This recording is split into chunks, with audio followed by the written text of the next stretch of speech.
The upsurge in instability and violence in parts of Africa was high on the agenda of a recent conference involving leaders from the continent and their European counterparts.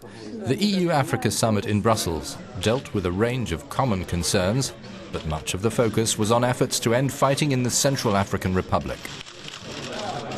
The President of Mauritania, Mohamed Ould Abdel Aziz, whose country holds the African Union presidency, spoke to Euronews about this and other key issues affecting EU-Africa relations. Monsieur le Président, bonjour. President, thanks for talking to us here at the EU-Africa Summit. The African continent is forecast to see largely positive growth rates in the years to come.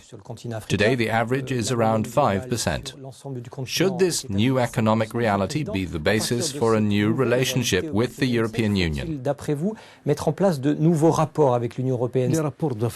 Relations must be maintained, but we have to improve them so that it's a win-win for both sides. And I think that this will benefit both continents. I believe one side still needs the other. You know, one continent complements the other. Do you think that the EU or the rest of the world understands that we're now seeing Africa emerging and economic development? I think they're beginning to understand, because it's visible, an average growth of 5%. We have to support the evolution of this world, and we're doing it slowly but surely. We really have to act now. In this decade, there have been enormous problems, as much in Europe as in Africa. Instability, insecurity, economic crises, natural disasters, which have not allowed leaders to put their policies into practice. But the will is there. The situation in the Central African Republic is very delicate. Do you think the EU should increase its troops on the ground, or should the African Union, Africans themselves, re-establish order in the country? Africans should take on this mission. It's true that it is our mission. Africa is preparing to send special forces there. A number of countries are willing to participate. Which countries? There are around 10 countries. Is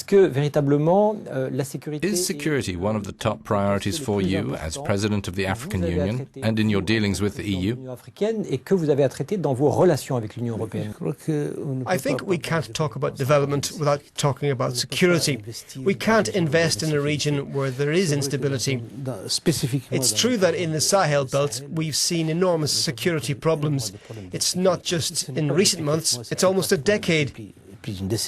This insecurity is largely caused by the massive presence of terrorists who've settled in this area and who continue to move around uninhibited. Terrorism knows no borders.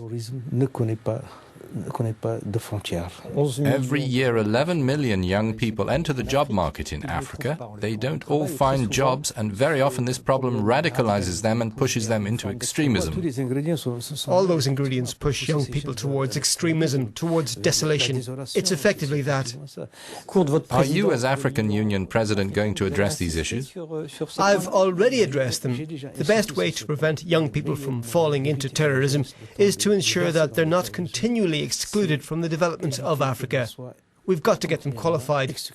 The education system has to respond to these needs.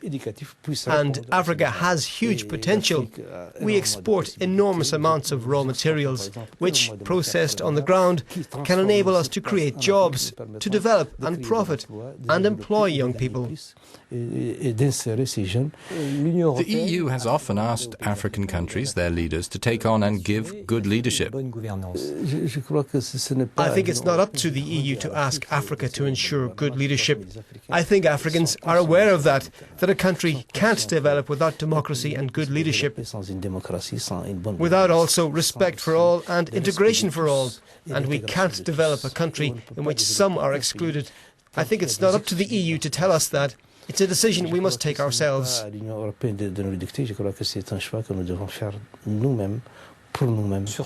On this issue of leadership, Mr. President, some question your rise to power. How do you respond to them? There were 10 candidates, and Mauritania can only have one elected leader. So the 9 candidates who didn't succeed, who didn't go forward last time around, felt frustrated. They said the elections weren't transparent. But it's always like that. They're not satisfied. But there are elections next June, and it's up to them to stand in those elections. They'll be as transparent as previous elections. So you're rather optimistic about elections in June in your country? I'm optimistic for my country. In my country, democracy is becoming as deeply rooted in the spirit of the people as in the country itself. There's been criticism of the International Criminal Court from some countries and from the African Union before you took the presidency.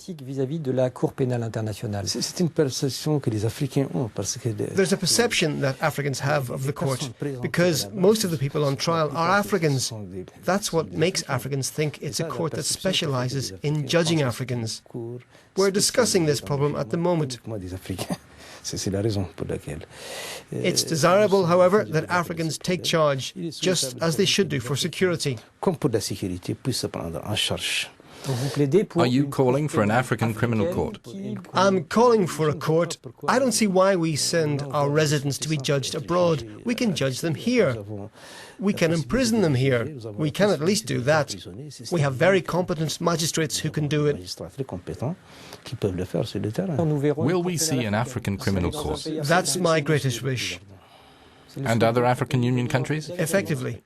Do you think Africa has become the train pulling the EU, or could become the train?